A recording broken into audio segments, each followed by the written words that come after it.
¿Cómo están, mis queridos amigos? ¿Bien? Cada que vemos un poco más el tema de la adoración, nos damos cuenta que pues es un tema profundo, un tema que no solamente abarca cantos, no solamente abarca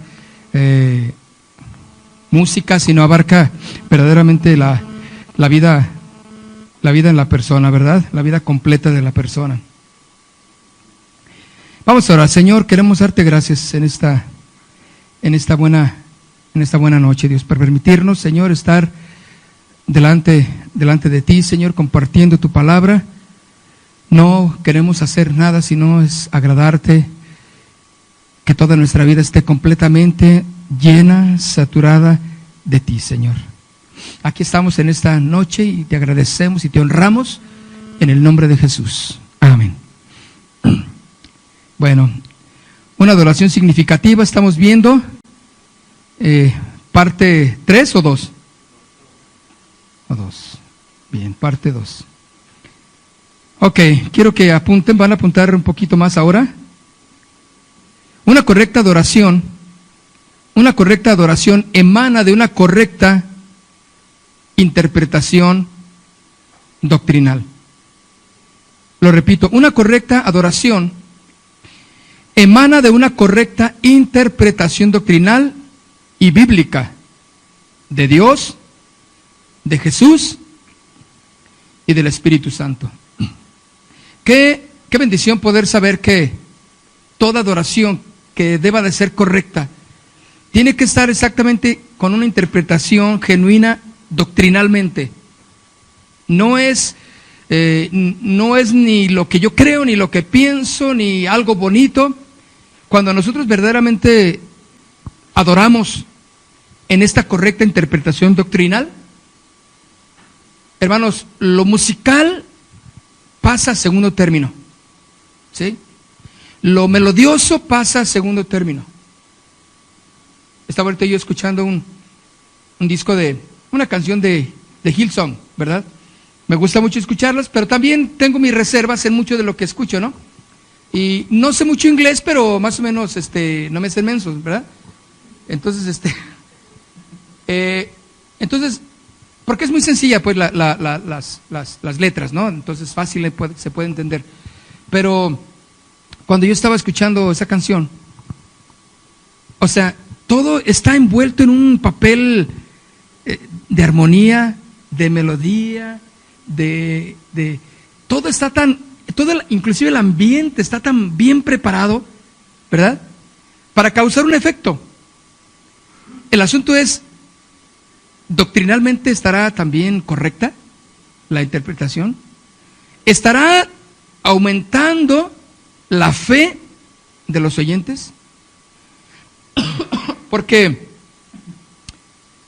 yo pensaba, dije, bueno, vamos a hacerle así. ¿Por qué no le hacemos así en nuestra iglesia? ¿Por qué no bajamos las luces blancas y ponemos unas luces azules, así bonitas, como romanticonas, ¿no? Con el Señor, claro. Pero dije, ¿eso será verdaderamente la interpretación que un verdadero cristiano debe de dar? No estoy criticando eso que vi ¿de acuerdo? Porque tampoco no se trata de criticar uno u otra cosa, sino yo dije, Señor, yo quiero que mi adoración, y cuando yo lleve a la adoración a quien me permita llevar a la adoración, se lleven en una incorrecta interpretación bíblica. Que doctrinalmente lo que yo esté haciendo sea correcto bíblicamente.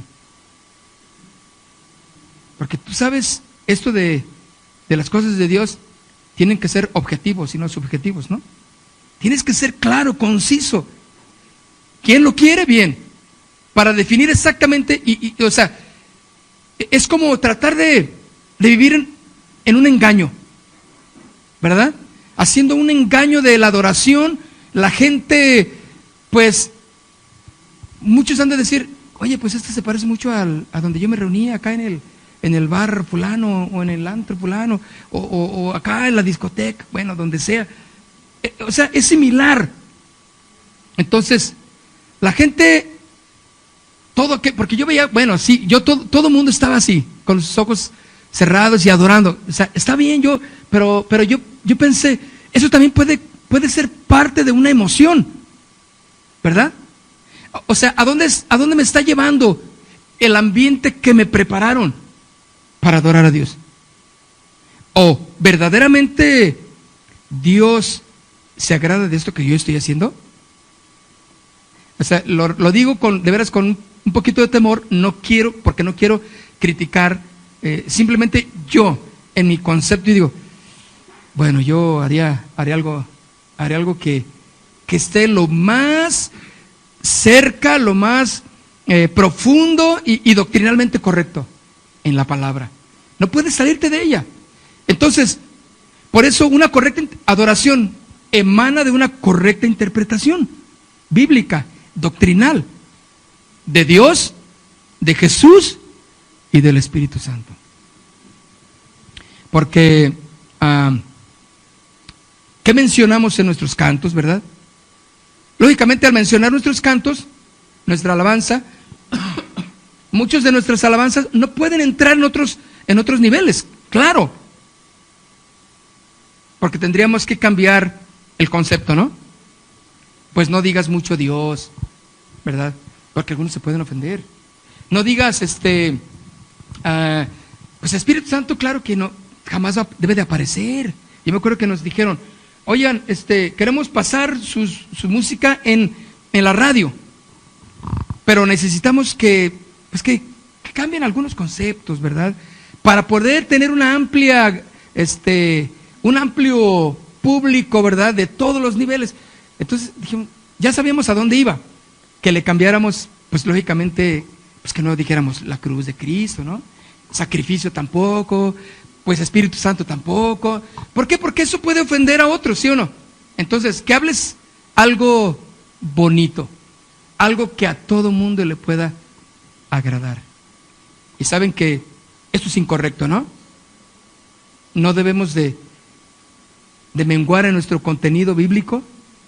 Nuestra correcta interpretación en la palabra de Dios tiene que ser Dios, Jesús y el Espíritu Santo. Cuando Pablo habló, dijo, yo voy a vosotros, dice, y yo voy a predicarles a Jesucristo y a exacto, o sea, yo no los voy a entretener, ustedes van a saber de qué va a quedar claro en quién yo creo. Y al final no van a poder nadie decirme, oiga hermano, pero ¿de cuál religión es usted? No van a poder decirme, porque inmediatamente yo van a saber de cuál soy, en quién creo, ¿sí o no? Entonces, yo he visto que algunos de mis amigos contemporáneos, o conocidos más bien, pues han chafiado horrible en esto, ¿no?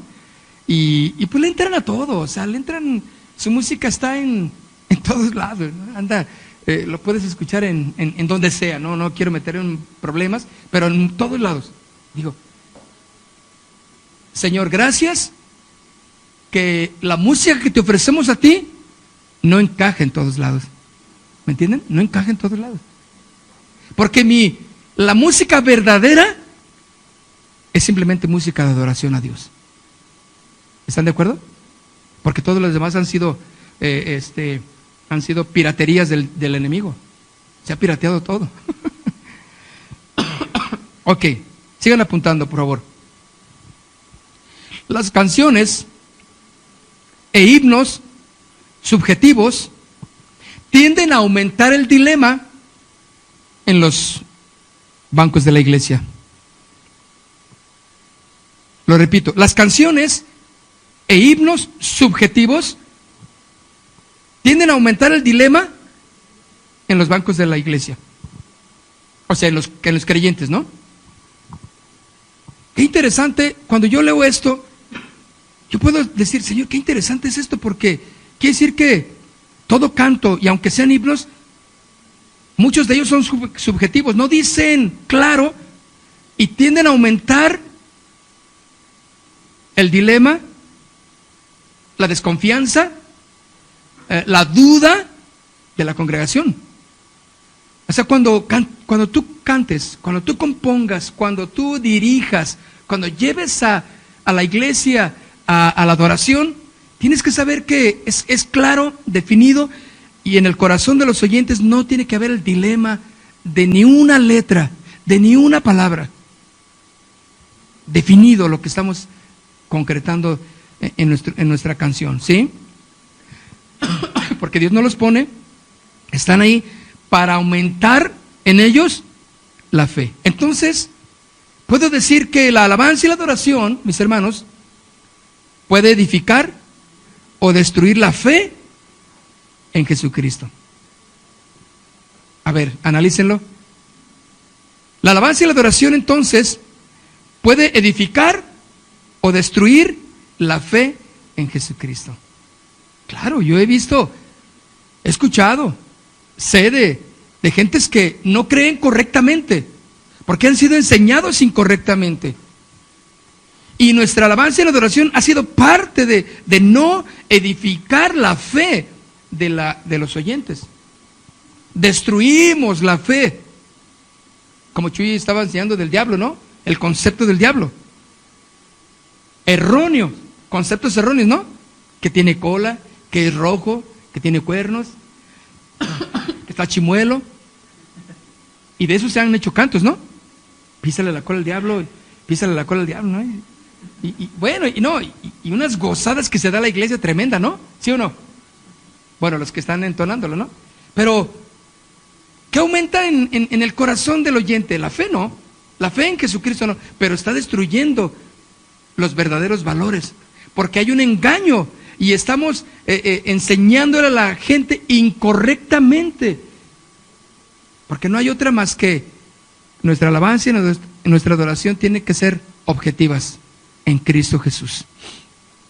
Entonces, mis hermanos, todos los cantos, en especial en el momento de cumbre de una adoración congregacional, deberían de ser objetivos y conducir al hombre a una correcta relación con Dios. Esa es la finalidad, lo repito. Los cantos, en especial en el momento cumbre del servicio, deberán de ser objetivos y conducir al hombre a una viva relación con Dios. Si es una hora a la que tenemos para adorar al Señor juntos, una media hora, el tiempo que sea, nunca desperdicies el tiempo en cosas que no son edificar la fe del oyente. ¿Sí? Y para eso, tu forma de hablar, tu forma de cantar, tu forma de pararte, tu forma de enseñar a la iglesia, tiene que cambiar. Tiene que empezar a dar giros que sean para edificación. Lo que tú haces edifica a la iglesia. Lo que tú haces produce una viva relación con Dios en la gente. Mire, qué padre es, qué padre. Qué padre es en la carne que la gente venga y le digan a uno: hermano, ¿me puedes firmar mi Biblia? ¿De qué sirve una firma de alguien en la Biblia? No sirve de nada, ¿no? Y menos de un cristiano, ¿no? De nada sirve, pero la gente en lugares están ¿cómo se llama?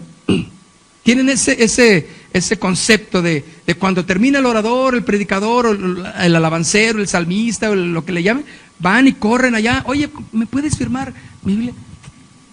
Y yo me acuerdo, Chuy siempre en los inicios decía: ustedes no le firmen la Biblia a nadie, díganles que pongan su fe en Cristo. O sea, no deben, porque había otros que lógicamente, pues sí, ya traían su plumita. Oh, claro, una firma de esas que son rápidas, ¿no? Que no te lleva mucho tiempo. No es así. @.com, ¿verdad? No, algo así, rápido, porque son muchos los que hay que firmar. Y tenemos que romper, tenemos que quitar, desarraigar costumbres incorrectas en la gente y no dejarnos arrastrar por el concepto de ellos.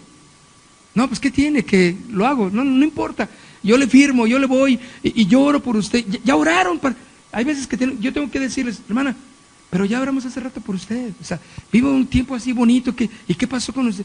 Bueno, sí, pero quiero que oren por mí. Pero ya oraron por las necesidades, por los enfermos. O sea, la gente, no, yo quiero que me toquen. ¿Sí? No, yo quiero que alguien imponga, y más si se trata del pastor, ¿verdad? Principal. No, yo quiero, hermana, ya el Señor ya lo hizo. Pero qué difícil, ¿no? Quitar conceptos. Pero cuando nosotros estamos en la verdadera alabanza y adoración, todo lo que hacemos tiene que ser objetivo, que es Jesucristo, y llevar a una relación correcta con Dios.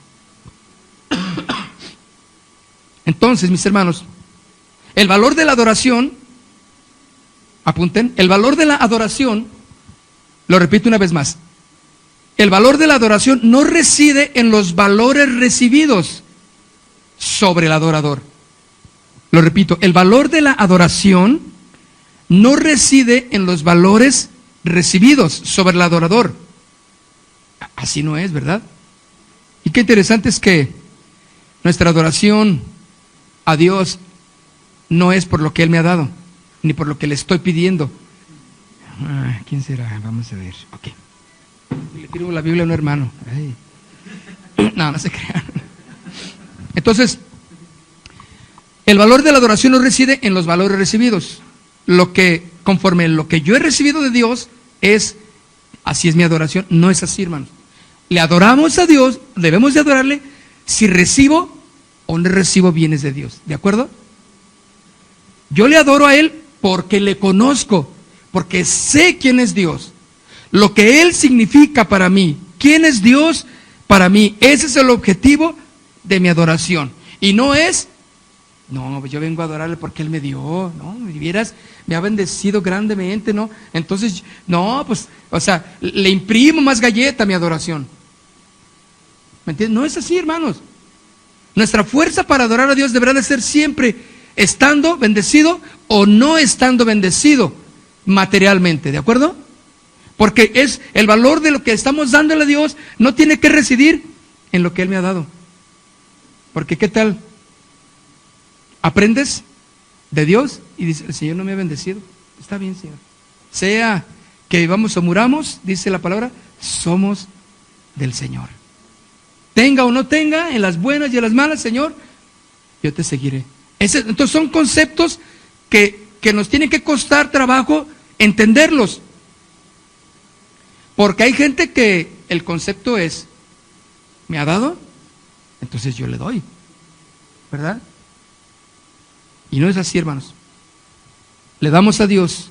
El valor de nuestra adoración reside en lo que Él es, en la grandeza de su poder, la majestad de Dios. Entonces, cuando adoramos, hermano, nuestra adoración va cobrando significado. Adoro, canto, cierro mis ojos, no porque veo que Dios me ha bendecido, sino, Señor, gracias. Porque ¿cuántos han orado por cosas que no han recibido nada? Yo creo que todos, ¿no? ¿Tú tienes cosas también que has orado y no hemos recibido? Yo tengo cosas por las que oro y nomás no. La conversión de alguien querido por ahí y no lo veo, es más, no lo veo así con ganas de convertirse.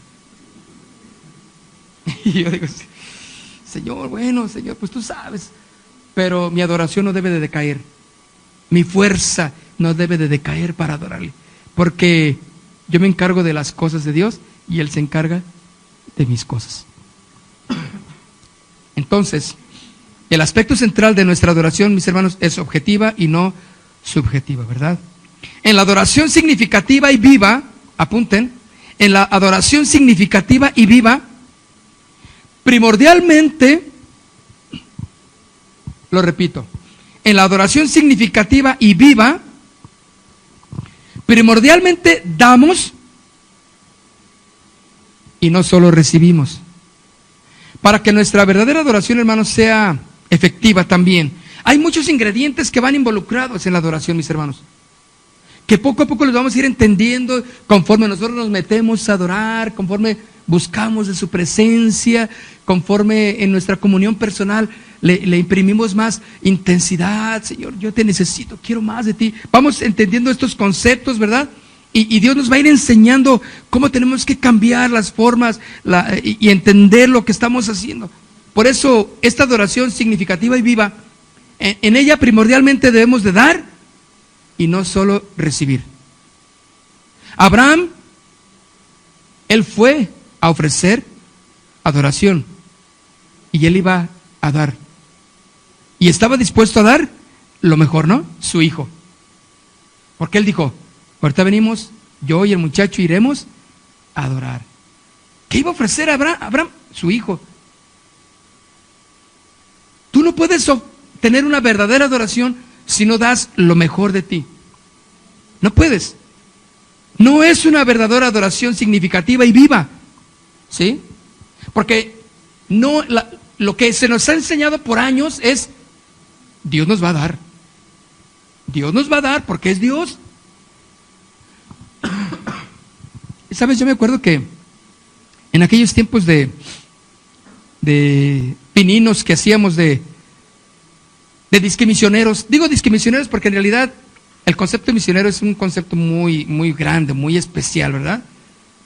Y nosotros ya íbamos a lugares establecidos. Entonces no era así como que llegábamos a un lugar donde no había evangelio y llegábamos a predicar no, ya había una congregación. Entonces la gente ya sabía. Pero bueno, nos llamaban misioneros, pues ahí vamos. Y yo recuerdo que en esos lugares, si tú no ibas por la gente a sus casas, ellos no iban a ir a la iglesia. Porque habían sido enseñados que tienen que ir a recogerlos. Y después del servicio tienes que darles una despensa o un dinero. Porque esos males los trajeron los gringos. A muchas de las misiones, bueno, aquí en México también, ¿no? Pero allá en las rancherías, en las aldeas allá, era así. Llegaron los misioneros, ¿qué nos van a dar? Porque sí, traían las camionetas llenas pues sí, traían Biblias y todo, pero también traían cositas para dar. Y entonces se acostumbró a la gente a que, ven y te damos. Si no vienes, no te damos nada. Y sí, claro, llegamos nosotros y no traíamos nada, bueno, traíamos el evangelio, ¿verdad? Pero el evangelio ya no era atractivo para ellos. Ellos querían una despensa. Ellos querían nuestros relojes, por ejemplo, o las botas, o tu chamarra, ¿me entiendes? Entonces, conceptos que no eran correctos. Y así fuimos creciendo, de tal manera que tenemos que aprender a que la verdadera adoración le damos de lo mejor, no tan solo estamos para recibir. Apunten, por favor. La vida y la muerte de la iglesia, resulta de su clase de entendimiento con Dios, o de Dios más bien. La vida y la muerte de la iglesia resulta de su clase de entendimiento de Dios y como resultado de su adoración. Quiere decir que la adoración produce vida, ¿no? La adoración produce fuerza. La alabanza y la adoración producen poder para enfrentar al adversario, para enfrentar la situación difícil. La vida y la muerte de la iglesia resulta de su clase de entendimiento de Dios y resultando una verdadera adoración. ¿Qué? A mí se me hace interesante porque o estamos matando o estamos edificando a la iglesia. ¿Qué estamos haciendo? ¿Qué haces con el equipo que tienes y que Dios ha puesto en tus manos? Conocer más y más y más a Dios resulta en una verdadera adoración. Conocer más y más de Dios resulta en una verdadera adoración. Estoy hablando de verdadera adoración. Cuando tú le conoces, adoras con entendimiento. Dices, sí, esto, Señor, esto es lo que tú quieres. Aquí estoy, Señor. Esto, Señor, esto te agrada. ¿Quieres esto de mí, Señor? Aquí está mi vida, Señor. Tú me has hablado, Señor. Sí, Señor, yo. Y porque lo entiendes, sabes lo que dice la palabra. No está solamente para perder el tiempo en unos emocionalismos que no llevan a ningún lado. ¿Tendremos que ponerle algún humito a la plataforma así para que se sienta rico? Para que vea, se sienta padre y luego bajar un poquito la luz. No, hermanos, son conceptos que no son adecuados para una verdadera adoración, porque la verdadera adoración está aquí en el corazón, ¿sí o no? Dios y tu corazón. Salmo 119, vea conmigo. Salmo 119. Quiero conocer. Salmo 119, en el versículo 15 y 16. ¿Ya lo tienen? ¿Qué dice? En tus mandamientos meditaré. ¿Sí? En tus mandamientos meditaré. Consideraré tus caminos. Me regocijaré en tus estatutos. No me olvidaré de tus palabras. La verdadera adoración, mis hermanos, nos lleva a razonar, nos lleva a meditar, nos lleva a regocijarnos en los mandamientos de Dios para poder entenderlos. No es solamente que los aprendas de memoria, como los fariseos, los sacerdotes en el Antiguo Testamento eran gente que sabían de memoria las cosas, pero no había una práctica espiritual en sus vidas, no había vida espiritual en ellos. De tal manera que lo que conocían no lo podían poner en práctica en sus corazones. Pero dice aquí el 15, en tus mandamientos meditaré, analizaré, consideraré, ¿verdad? Tus caminos. Considerar es, ¿cuál es el camino que llevo? ¿Quién me ofrece un camino mejor? ¿Se han puesto también ustedes a pensar? Es correcto analizar, ¿no? A ver, los católicos, pues ellos así, ¿sí o no? Y la vida y el cristianismo es esto. Entonces, ¿es lo mismo? No. ¿Todos los caminos llevan a Roma? Dice, no. Ah, es que habla de Dios. Ah, de ser cristiano. No, tampoco. ¿Están de acuerdo? Entonces, consideras, ¿por qué has tú creído en el Evangelio? Analizaste, sopesaste lo que tú vivías, lo que tú vives ahora y dices, no, la verdad, yo no vuelvo para atrás. Mi vida anterior jamás la volveré a considerar viable para volver a ella. O sea, por eso dice aquí, dice, consideraré tus caminos, Señor, tú eres mejor. Entonces, ¿en qué debe de derivar todo esto? En una verdadera adoración, en una entrega total para exaltar al Señor. Dice, me regocijaré en tus estatutos, no me olvidaré de tus palabras. Vamos hasta el Salmo 1, versículo 2, dice, sino que en la ley de Jehová está, ¿qué? Su delicia, y en la ley medita de día y de noche. Allí está su delicia, en la palabra de Dios. Por eso, mis hermanos, la vida de la iglesia se va a derivar en su clase de entendimiento de Dios. ¿Cómo la iglesia verdaderamente conoce a Dios? ¿Qué resulta de conocer a Dios? Debe resultar en una verdadera adoración. Una adoración viva, eficaz, que profundice en cambios radicales en el corazón. Porque, hermano, tú conoces mucho, yo conozco mucho, como tú quieras, de Dios, y vas a tu casa y le das al estudio otra vez y analizas. Pero si no hay vida espiritual en ti, mis hermanos, no hay cambios radicales en ti, no eres un mejor cristiano, pues sí, vas a conocer mucho, pero vas a estar muerto espiritualmente. Y no es el resultado de una verdadera adoración. Ahora brinquemos al Salmo 112. Salmo 112, en el verso 1, Salmo 112, verso 1, bienaventurado el hombre, que ¿qué? Que teme a Jehová. ¿Y en qué? En sus mandamientos se deleita en gran manera, en su ley, en su palabra. No podemos, hermanos, no puede haber adoración separado de la palabra de Dios. Cristo no está muerto, Él está vivo.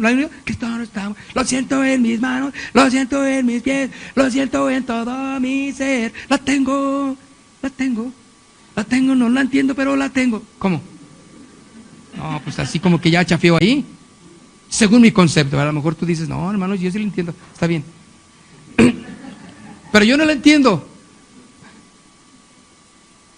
No entiendo el concepto, ¿verdad? Pero pues así se emocionan. Pues órale.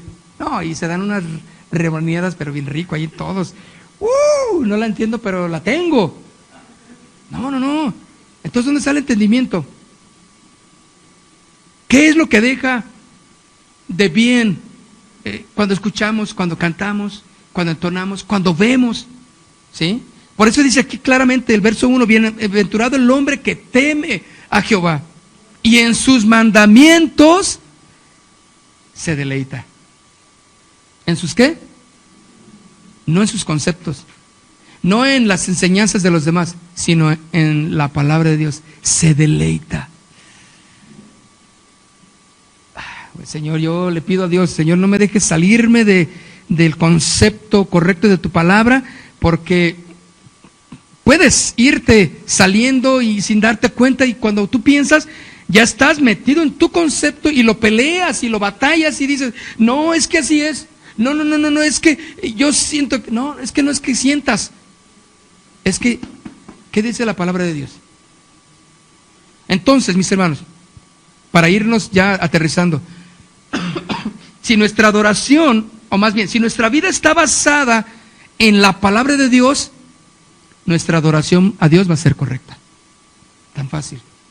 Si nuestra vida está basada en la palabra de Dios, no estoy hablando de que ya la conoces toda, que eres un gran erudito, no.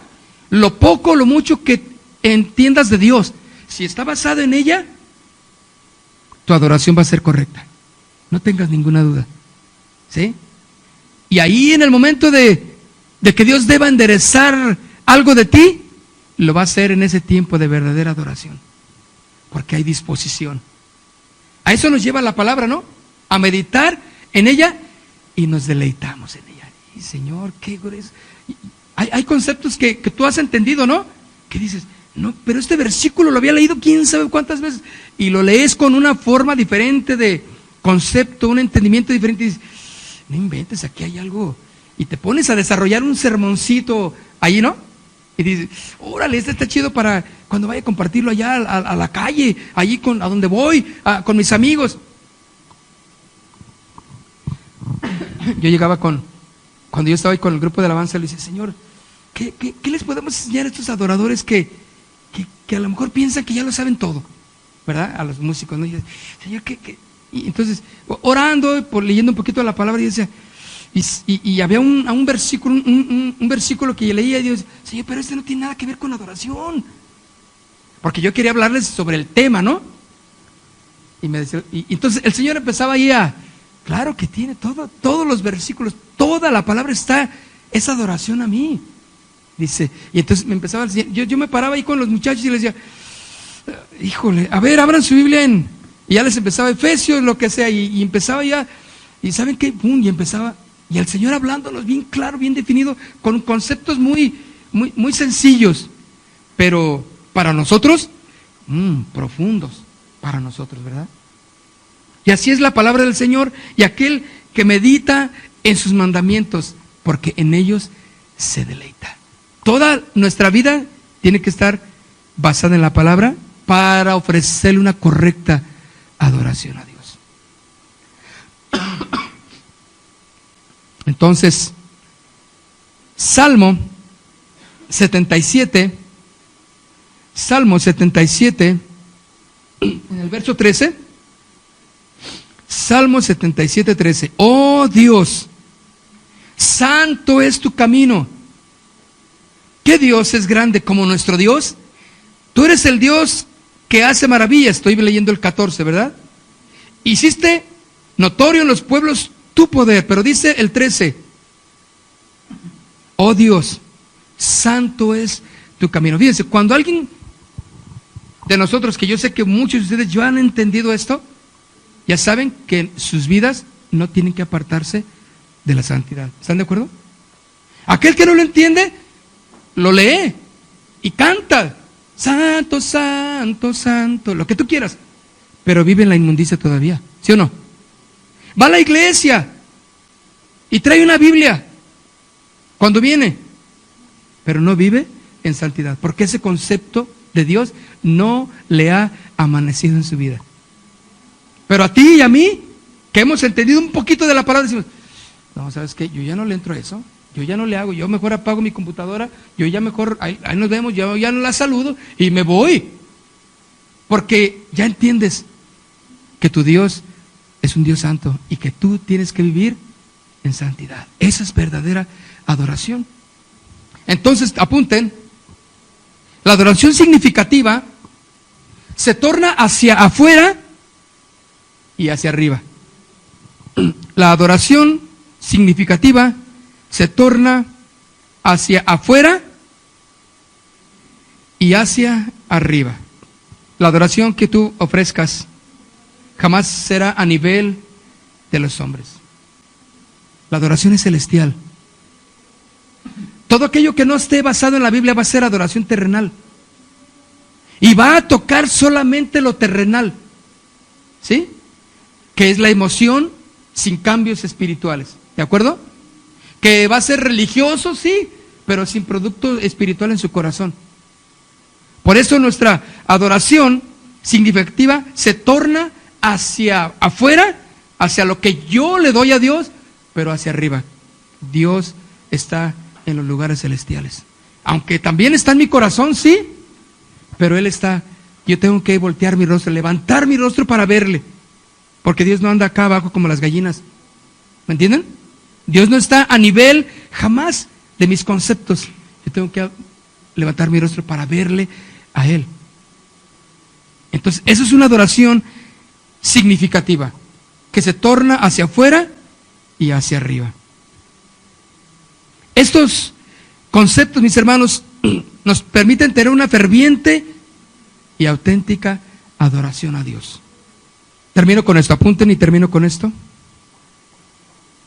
Cada congregación tendrá que comprometerse a recuperar la adoración. Lo repito, cada congregación tendrá que comprometerse a recuperar la adoración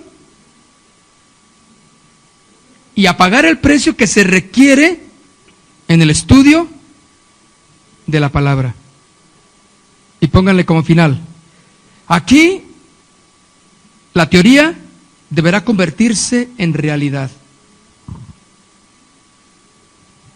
Punto. Y hasta la próxima semana. Aquí la teoría, deberá de convertirse en realidad. ¿Sabes que tu adoración que tú ofreces habla mucho de lo que hay en tu corazón? Porque tu adoración tiene que ser significativa, ¿no? Porque ¿cuál es el Dios al cual tú sirves? ¿Qué Dios tan grande es al que tú sirves? Tu adoración va a ser conforme al Dios que tú crees, ¿sí? A lo grande que es Él, al Dios que tú conoces. Y eso te va a hacer que no dudes jamás de que tu Dios tiene tu vida en sus manos. ¿Me entienden? Toda situación entonces que suceda, entendemos que ya sea que nos agrade o que no nos agrade, estamos en las manos de Dios. ¿Están de acuerdo? Aún una enfermedad, un diagnóstico médico terrible, podemos entender que estamos en las manos de Dios, que Dios tiene un propósito. Entonces, mis hermanos, la teoría deberá de convertirse en realidad. Vamos a orar. Padre, te pedimos que en esta noche, Dios, tú nos enseñes a que nuestros conceptos, Señor, queden a un lado para ir a tu palabra, crecer en tu palabra, madurar en ella, y que conforme vamos creyendo y creciendo en tu palabra, conociéndote más y más, nuestra adoración, Señor, nuestra entrega a ti, nuestra relación contigo es cada vez más profunda, Dios, y más gozosa, más viva, más poderosa, Dios. Y cuando vivimos en este diario pensar en esta realidad de tu palabra, no hay situación que nos pueda derribar, no hay situación por más terrible que nos pueda quitar el concepto de saber que tú eres el único Dios verdadero y que toda nuestra vida está en tus manos, Señor. Y simplemente nos juntamos como hermanos y amigos. Te damos una adoración, Señor, que se siembran los cimientos de la iglesia, Dios, de nuestro corazón, y adoramos porque entendemos que nuestra adoración es significativa y viva porque está basada en tu palabra, Señor. En el nombre de Jesús. Amén. Amén. Gracias, mis hermanos, que el Señor los guarde.